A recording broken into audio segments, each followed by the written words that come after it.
Bhagavad Gita chapter 6 6వ అధ్యాయం ధ్యాన యోగం. ఆధ్యాత్మిక పథం స్పిరిచువల్ పాత్ యందు నిస్వార్థ కర్మ చేయడానికి ప్రయత్నిస్తూ ధ్యాన మార్గంలో ప్రశాంతతను పొందిన వారు పరిపూర్ణ యోగిగా మారుతారు. ఈ ధ్యానం అనేది అంతర్గతంగానూ ఉంటుంది, బహిర్గతంగానూ ఉంటుంది. మొదట్లో దీనిని ఒక సాధనలాగా చేయవలసి ఉంటుంది. క్రమేపీ ఈ ధ్యానం అనేది అలవాటవుతుంది. దానికి కావలసిన మార్గాలు కృష్ణుడు మనకి ఈ అధ్యాయంలో వివరిస్తాడు. ఆ తరువాత అనగా విడిగా వెళ్ళి ఎక్కడా కూర్చుని ధ్యానం చేయవలసిన అవసరం ఉండదు. చేసే ప్రతి పనిలోనూ ధ్యానం కనిపిస్తుంది.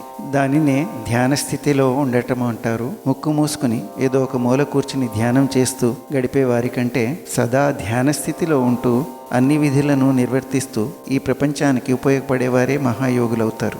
ఈ అధ్యాయంలో 47 శ్లోకాలు ఉన్నాయి. దీంట్లో శ్రీకృష్ణుడు అంతర్గత శాంతికి మార్గము, ధ్యానం ద్వారా ఆత్మ సాక్షాత్కారానికి మార్గము, కోరికలను అధిగమించేందుకు మార్గదర్శక సూత్రాలు, ముక్తి సాధనకు భౌతిక మరియు ఆధ్యాత్మిక ధ్యానం యొక్క ప్రాముఖ్యతను, మార్గాలను వివరిస్తాడు. Slokas 1 to 4. Krishna does a comparative evaluation between Karma Yoga and Karma Sannyasa Yoga. Yogi and Sannyasi happen together by renouncing attachment to fruits, renouncing worldly desires. Verse 5 to 9, he explains how a trained mind is the best friend and untrained mind is the worst enemy. Verses 10 to 18, methods of controlling the mind, suitable place, posture, diet and moderation is explained by Sri Krishna. Verses 19 to 32, he explains how with study, practice and detachment one can get happiness, peace and liberation as direct benefits of meditation. Verses 33 to 45, Sri Krishna speaks about obstacles in meditation, mainly restlessness and distractions, and tells about the importance of controlling the mind. He further explains how through determination, practice and devotion we can overcome these obstacles. Verses 46 to 47, he concludes and explains how yogi is superior to sannyasi and asks Arjuna to be a yogi.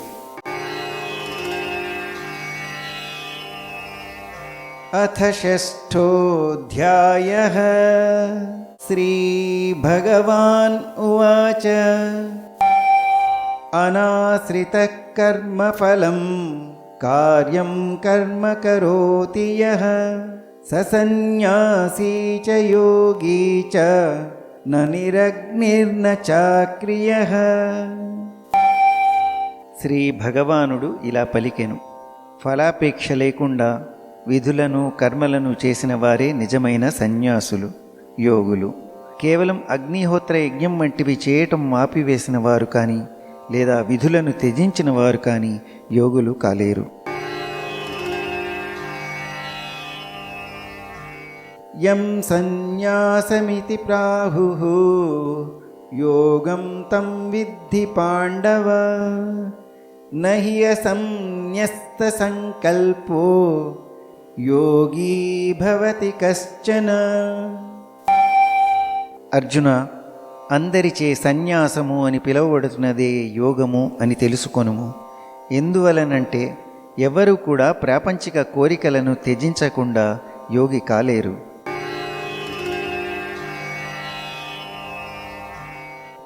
ఆరురుక్షోర్మునేర్యోగం కర్మకారణముచ్యతే యోగారూఢస్య తస్యైవ శమః కారణముచ్యతే.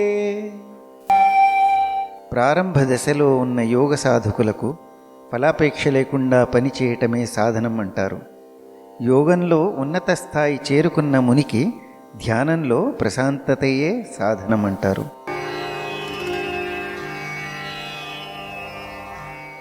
యదా హినేంద్రియార్థేషు న కర్మస్వనుషజ్యతే సర్వసంకల్ప సన్యాసీ యోగారూఢస్తదోచ్యతే.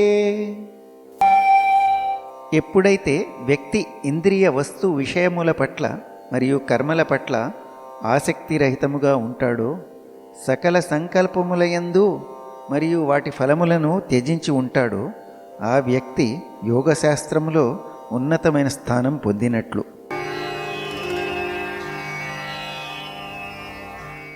ఉద్ధరేదాత్మనాత్మానం నాత్మానం అవసాదయేత్ ఆత్మైవ హ్యాత్మనో బంధుః ఆత్మైవ రిపురాత్మనః. నీ మనస్సు యొక్క శక్తిచే నిన్ను నీవు ఉద్ధరించుకొనుము, అంతేగాని పతనమైపోవద్దు. ఎందుకంటే మనస్సే మన మిత్రుడు మరియు మనస్సే మన శత్రువు అవ్వవచ్చు.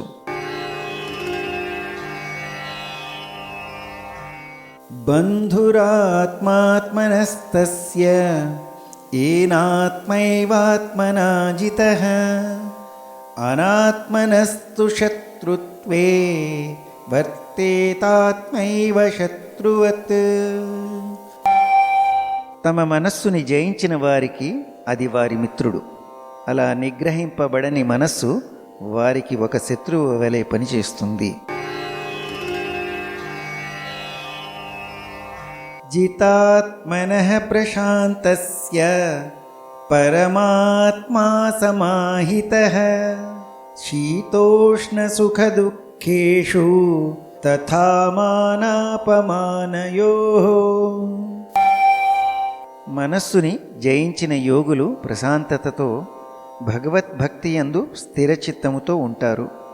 ఇటువంటి యోగులు శీతోష్ణములు, సుఖదుఖములు, మానాపమానములు ఈ ద్వంద్వములకు అతీతంగా ఉన్నతమైన స్థానంలో ఉంటారు.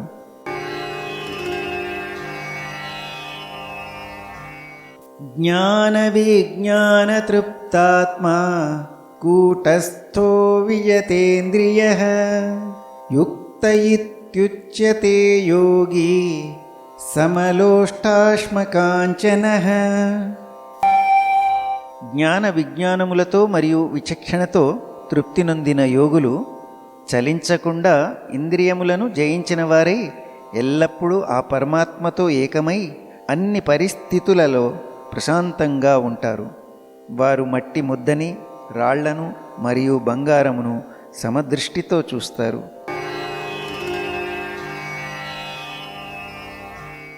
సుహృన్మిత్రార్యుదాసీన మధ్యస్థద్వేషబంధుషు సాధుష్వపి చ పాపేషు సమబుద్ధిర్విశిష్యతే. శ్రేయోభిలాషులను, మిత్రులను, శత్రువులను, మధ్యస్థులను, సాధువులను మరియు పాపాత్ములను సమబుద్ధితో చూస్తూ పక్షపాతం లేకుండా ఉన్న యోగి మానవులలో సర్వశ్రేష్ఠుడుగా పరిగణింపబడతాడు.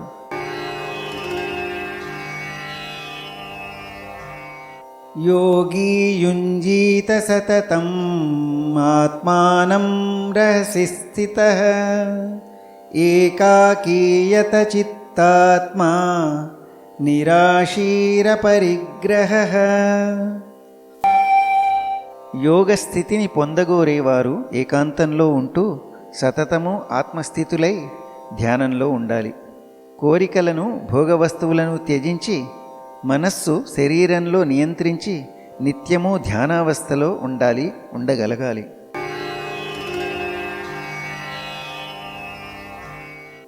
శుచౌ దేశే ప్రతిష్టాప్య స్థిరమాసనమాత్మనః నాత్యుచ్ఛ్రితం నాతినీచం చైలాజినకుశోత్తరం.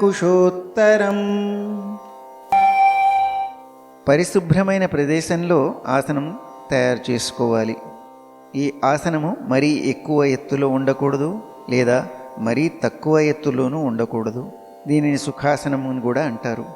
దీనిపై ఒక వస్త్రమును, జింక చర్మము మరియు కుశగడ్డి ఒకదానిపై మరి ఒకటి వేసుకోవాలి.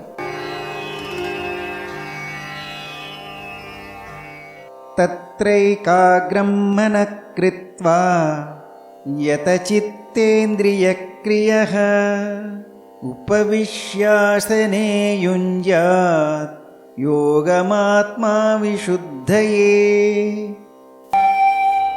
అక్కడ ఏకాగ్రతతో ధ్యానములో కూర్చొని అన్ని ఆలోచనలను కార్యకలాపాలను నిగ్రహించి మనస్సుని పరిశుద్ధమునర్చుటకై యోగ సాధనకు పరిశ్రమించాలి.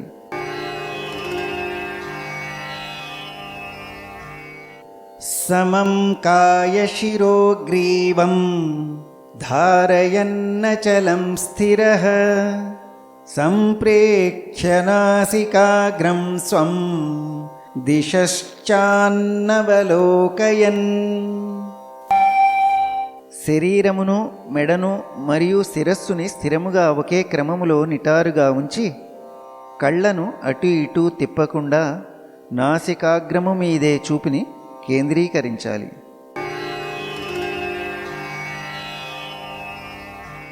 ప్రశాంతాత్మా విగతభీః బ్రహ్మచారి వ్రతే స్థితః మనః సంయమ్య మచ్చిత్తః యుక్తాసీత మత్పరః. ఈ విధముగా ప్రశాంత చిత్తుడై భయాందోళనలు లేకుండా నిశ్చలమైన మనస్సుతో దృఢ సంకల్పంతో బ్రహ్మచర్య వ్రతంలో ఉండి నేనే పరమలక్ష్యంగా నాపై ధ్యానంలో నిమగ్నమవ్వాలి.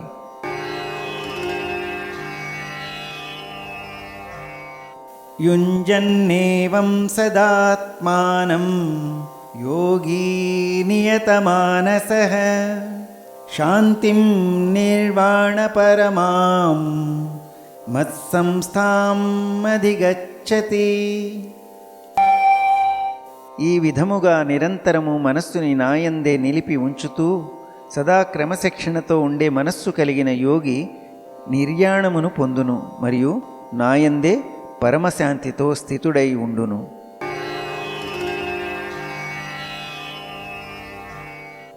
నాత్యస్నతస్తు యోగోస్తి నచైకాంతమనస్నతః నచాతి స్వప్నశీలస్య జాగ్రతో నైవ చార్జున.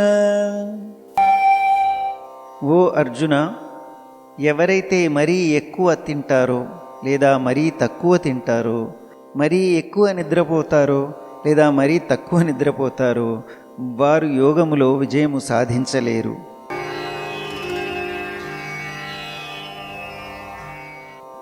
యుక్తాహార విహారస్య యుక్తచేష్టస్య కర్మసు యుక్తస్వప్నావబోధస్య యోగో భవతి దుఃఖః.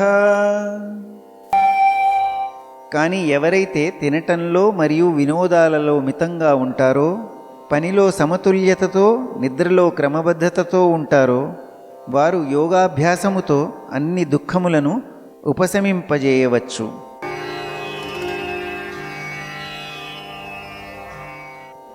యదా వినియతం చిత్తం ఆత్మన్యేవావతిష్ఠతే నిస్పృహః సర్వకామేభ్యః యుక్త ఇత్యుచ్యతే తదా.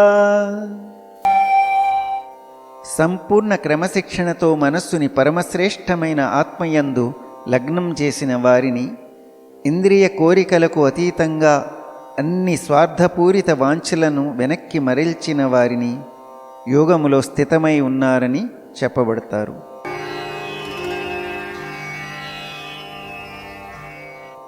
యథా దీపో నివాతస్థః నేంగతే సోపమా స్మృతా యోగినో యత చిత్తస్య యుంజతో యోగమాత్మనః. గాలి వీచని ప్రదేశంలో దీపము ఎలాగైతే నిశ్చలంగా ఉండునో అలాగే తన వశమునందున్న యోగి మనస్సు ఈశ్వర ధ్యాన సమయములో స్థిరముగా ఉండును.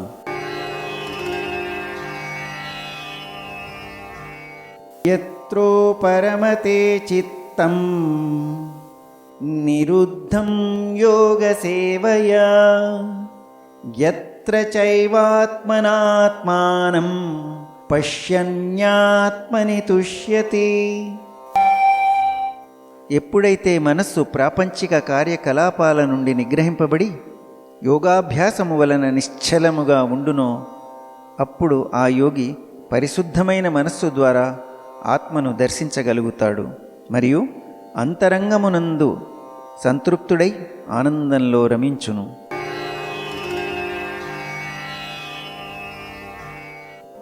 సుఖమాత్యంతికం యత్తత్ బుద్ధిగ్రాహ్యమతీంద్రియం వేత్తి యత్ర న చైవాయం స్థితశ్చలతి తత్వతః. ఆ పరమానంద యోగ స్థితిలో అత్యున్నత అపరిమిత దివ్య ఆనంద అనుభూతిని పొందుతాడు వ్యక్తి. ఈ విధమైన స్థితిలో ఉన్న వ్యక్తి నిత్య పరమసత్యము నుండి ఎన్నటికీ విచలితుడు కానే కాడు.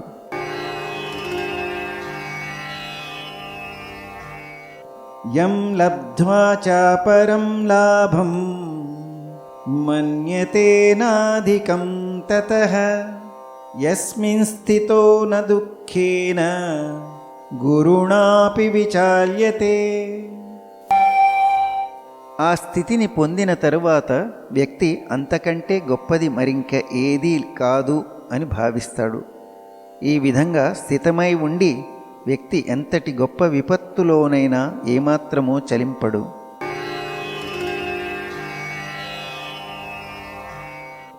తం విద్యా దుఃఖ సంయోగ వియోగం యోగ సంజ్ఞితం స నిశ్చయేన యోక్తవ్యః యోగో అనిర్విణ్ణచేతసా.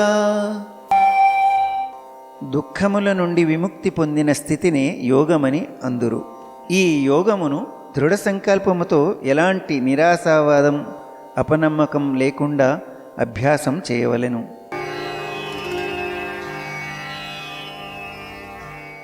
సంకల్ప ప్రభవాన్ కామాన్ త్యక్త్వా సర్వాన్న శేషతః మనసైవేంద్రియగ్రామం వినియమ్య సమంతతః. ప్రాపంచిక తలంపుల నుండి జనించిన అన్ని కోరికలను త్యజించి ఇంద్రియములను అన్ని వైపుల నుండి మనస్సుతో పూర్తిగా నిగ్రహింపవలెను.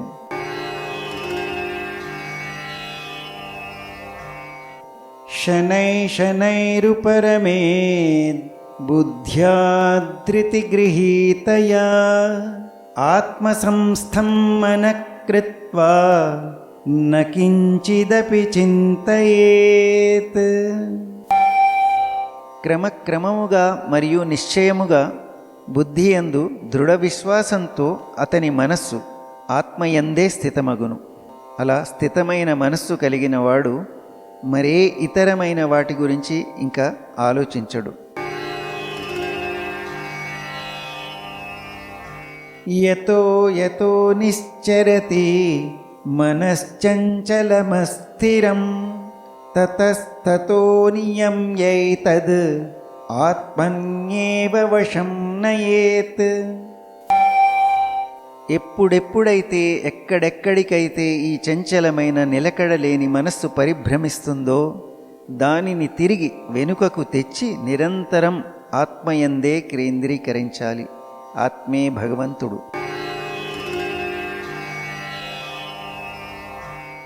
ప్రశాంతమనసం హ్యేనం యోగినం సుఖముత్తమం ఉపైతి శాంతరజసం బ్రహ్మభూతమకల్మషం. మనస్సు ప్రశాంతంగా ఉన్నవాడు, భావోద్వేగాలు శాంతించినవాడు, పాపరహితుడు మరియు అన్నిటినీ భగవత్ సంబంధంగా చూసేటటువంటి యోగికి అత్యున్నత అలౌకిక ఆనందం లభిస్తుంది.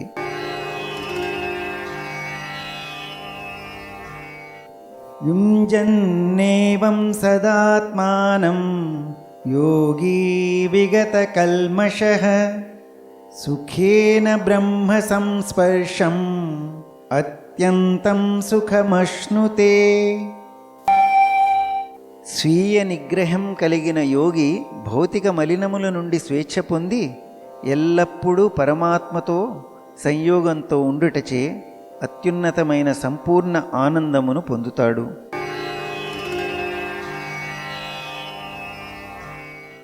సర్వభూతస్థమాత్మానం సర్వభూతాని చాత్మని ఈక్షతే యోగయుక్తాత్మా సర్వత్ర సమదర్శనః.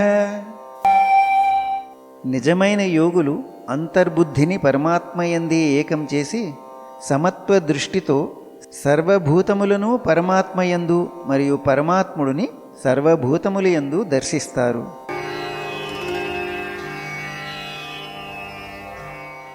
యో మాం పశ్యతి సర్వత్ర సర్వం చ మయి పశ్యతి తస్యాహం న ప్రణశ్యామి స చ మే న ప్రణశ్యతి. ఎవరైతే నన్ను అంతటా దర్శిస్తారో, అన్నిటినీ నాయందే దర్శిస్తారో నేను వారికి దూరం అగును, వారు నాకు దూరం కారు.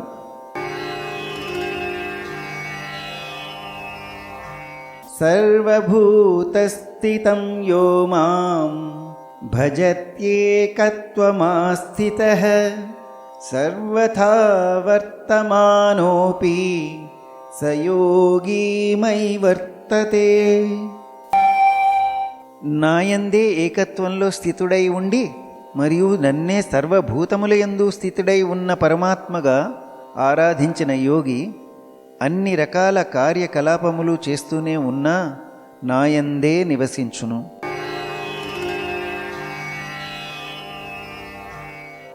ఆత్మౌపమ్యేన సర్వత్ర సమం పశ్యతి యోర్జున సుఖం వా యది వా దుఃఖం స యోగీ పరమో మతః. అర్జున, సర్వ ప్రాణులను తనతో సమానముగా దర్శిస్తూ సుఖాలకు దుఃఖాలకు సమముగా స్పందించే వారిని పరిపూర్ణ యోగులుగా పరిగణిస్తారు.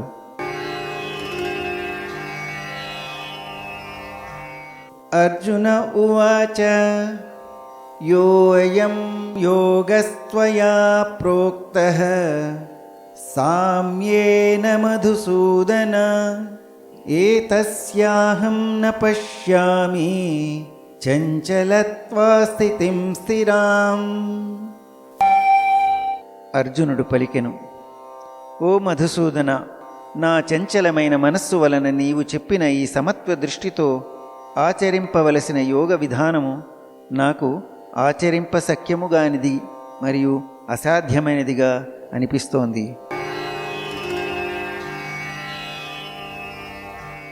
చంచలం హి మనః కృష్ణ ప్రమాథీ బలవదృఢం తస్యాహం నిగ్రహం మన్యే వాయోరివ సుదుష్కరం. ఓ కృష్ణ, ఈ మనస్సు చాలా చంచలమైనది, అల్లకల్లోలమైనది, బలమైనది మరియు మూర్ఖపు పట్టుగలది.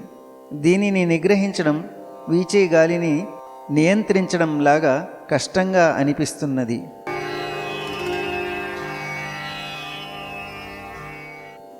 శ్రీ భగవాన్ ఉవాచ అసంశయం మహాబాహో మనో దుర్నిగ్రహం చలం అభ్యాసేన తు కౌంతేయ వైరాగ్యేణ చ గృహ్యతే. శ్రీకృష్ణ పరమాత్మ ఇలా అన్నాడు, ఓ మహాబాహో కుంతిపుత్రుడా, నీవు చెప్పింది నిజమే. మనస్సు అనేది నిగ్రహించటానికి నిజముగా చాలా కష్టమైనది.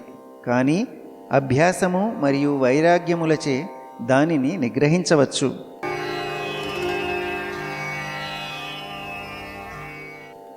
అసంయతాత్మనా యోగః దుష్ప్రాపైతి మే మతిః వశ్యాత్మనా తు యతతా శక్యో అవాప్తుముపాయతః.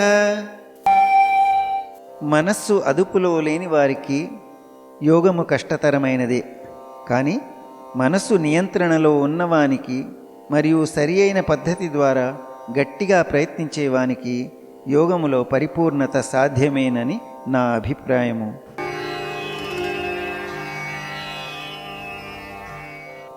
అర్జున ఉవాచ అయతి శ్రద్ధయోపేతః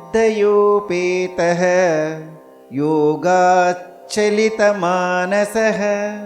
అప్రాప్య యోగ సంసిద్ధిం కాం గతిం కృష్ణ గచ్చతి. అర్జునుడు పలికెను, ఈ మార్గంలో శ్రద్ధతో ప్రయాణం ప్రారంభించి కూడా చంచలమైన మనస్సు కారణంచే తగినంతగా పరిశ్రమించక యోగ లక్ష్యాన్ని ఈ జన్మలో సాధించలేకపోయిన యోగి యొక్క గతి ఏమిటి?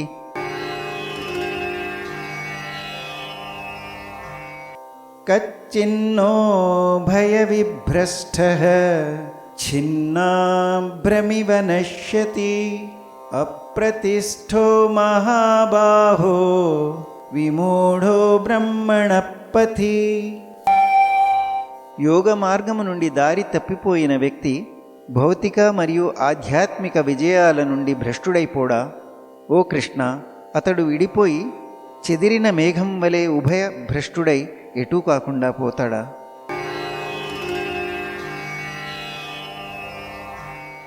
ఏతన్మే సంశయం కృష్ణ చేత్తుమర్హస్య శేషతః త్వదన్య సంశయం స్యాస్య చేత్తా నహ్యుపపద్యతే. ఓ కృష్ణ, నా ఈ సందేహమును పూర్తిగా నివృత్తి చేయుము. మరిక నీవు తప్ప ఇది నివృత్తి చేయగలవారు ఎవరున్నారు?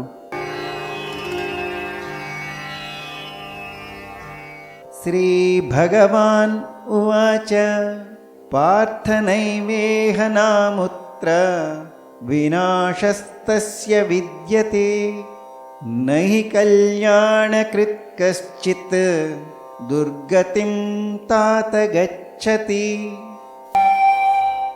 శ్రీ భగవానుడు ఇలా పలికెను, ఓ పార్థ, ఆధ్యాత్మిక పథంలో ఉన్నవాడు ఈ లోకమున కాని పరలోకమున గాని నష్టపోడు.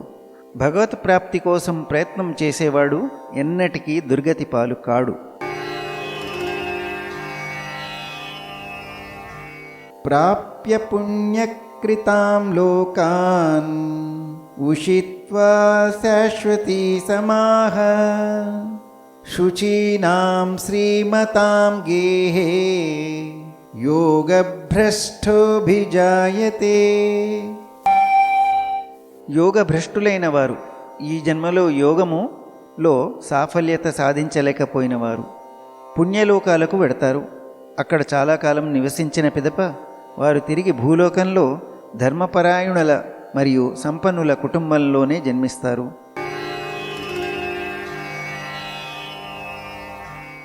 అథవా యోగినామేవ కులే భవతి ధీమతాం ఏతద్ధి దుర్లభతరం లోకే జన్మ యదీదృశం. లేదా ఎంతో కాలం యోగాభ్యాసం వలన వైరాగ్యం వృద్ధి నొందిన వారైతే దివ్యజ్ఞాన సంపన్నుల కుటుంబంలోనే జన్మిస్తారు. ఇటువంటి జన్మ లోకంలో చాలా దుర్లభము. తత్ర తం బుద్ధి సంయోగం లభతే పౌర్వదేహికం యతతే చ తతో భూయః సంసిద్ధౌ కురు నందన. ఇటువంటి జన్మ పొందిన తరువాత ఓ కురువంశస్థుడా, వారు తమ పూర్వ జన్మల జ్ఞానాన్ని తిరిగి మేల్కొలిపి యోగములో పరిపూర్ణత కొరకు మరింత పట్టుదలతో పరిశ్రమిస్తారు.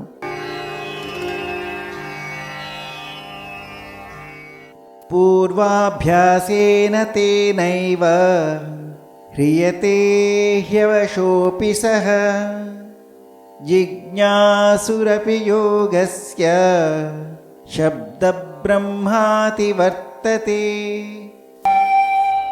వారు అనాయాసంగా పూర్వజన్మల సాధనా బలంచే ఖచ్చితంగా పరమాత్ముని వైపు ఆకర్షించబడతారు. అటువంటి సాధకులు సహజంగానే వేదములలో చెప్పబడిన కర్మకాండల సూత్రాలకు అతీతంగా ఎదుగుతారు. ప్రయత్నాద్యతమానస్తు యోగీ సంశుద్ధ కిల్బిషః అనేక జన్మ సంసిద్ధః తతో యాతి పరాంగతిం. పూర్వజన్మల నుండి సంపాదించుకుంటూ వచ్చిన యోగ్యతలతో వచ్చిన సాధకులు ఎప్పుడైతే మనస్ఫూర్తిగా మరింత పురోగతి కోసం శ్రమిస్తారో అప్పుడు వారు ప్రాపంచిక కోరికల నుండి స్వేచ్ఛ పొంది ఈ జన్మలోనే పరిపూర్ణ సిద్ధిని పొందుతారు. తపస్విభ్యోధికో యోగి జ్ఞానిభ్యోపి మతోధికః కర్మిభ్యశ్చాధికో యోగి తస్మాద్యోగి భవార్జున. ఒక యోగి తపస్వి కంటే ఉన్నతమైనవాడు, జ్ఞాని కంటే ఉన్నతమైనవాడు, ఇంకా కర్మలను ఆచరించే వాని కంటే కూడా ఉన్నతమైనవాడు. కాబట్టి ఓ అర్జున, నీవు యోగి అవ్వడానికి ప్రయత్నించుము.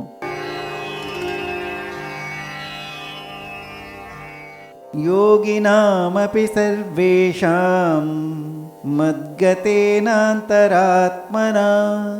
శ్రద్ధావాన్ భజతే యో మాం సమే యుక్తతమో మతః. అందరి యోగులలోకెల్లా ఎవరి మనస్సు ఎల్లప్పుడూ నాయందే నిమగ్నమై ఉంటుందో, ఎవరు నాయందు దృఢ విశ్వాసంతో భక్తితో ఉంటారో వారిని నేను అత్యున్నతమైన వారిగా పరిగణిస్తాను. ఓం తత్సత్. ఓం తత్సదితి శ్రీమద్భగవద్గీతాసు ఉపనిషత్సు బ్రహ్మ విద్యాయాం యోగశాస్త్రే శ్రీకృష్ణార్జున సంవాదే ధ్యానయోగో నామ షష్ఠోऽధ్యాయః.